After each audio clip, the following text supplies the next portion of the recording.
Pawan Kalyan cinema ఏదైనా recreate చేయాలనుకుంటే అగ్రనందన్ ఏ cinema చేస్తే బాగుంటుంది? ఫస్ట్ అయితే ఖుషి కావాలనుకుంటున్నాను నేను. ఖచ్చితంగా ఖుషి కావాలనుకున్నా. తొలి ప్రేమ ఒకటి ఉన్నది. ఇంకా ఈ రెండు మెయిన్.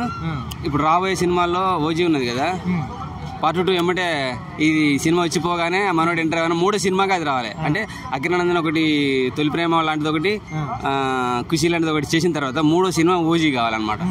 సో ఇంకా 3 సినిమాలకే ఇండస్ట్రీ ఇట్లు కొట్టేసి హ్యాపీగా కూర్చుంటారు ప్రశాంతంగా. మాటలు ఏం చెప్తారన్న అగ్రనందన్ గురించి?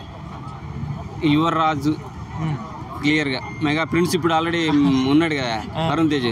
నెక్స్ట్ యువరాజు ఎవరంటే అఖీరానందన్. ఆ పదానికి ఏదో అర్థం ఉంటుంది, గూగుల్లో కొట్టి చూద్దాము ఇంకెంత రేంజ్ సౌండ్ వినపడుతుంది చూద్దాం. ఖచ్చితంగా అర్థం తెలిసి ఉంటే కామెంట్ చేయండి. ఒకవేళ దాని గురించి అర్థం కనుక నాకు పూర్తిగా తెలిసి ఉంటే త్వరలో మీకు ఒక సాంగే వినిపిస్తాను నేను ఆ పదం గురించి. ఓకేనా? జై అఖీరా. అలా రామ్ చరణ్ చూసేసి వాళ్ళు అనుకున్నారు, రాముడు అనుకున్నారు, ఛత్రపతి శివాజీ అనుకున్నారు. సో అంత క్రేజ్ ఉంటుంది అటు. సో ఆ క్రేజ్ ఈ క్రేజ్ వెళ్తే ఆయనకు పాన్ ఇండియా లెవెల్లో ఎంటర్ అవ్వక ముందుకే ఒక ఎంటర్ ది డ్రాగన్ టైప్లో క్రేజ్ సంపాదించుకున్నాడు. సినిమాలో ఎంటర్ అయితే ఒక రేంజ్ ఉంటుంది.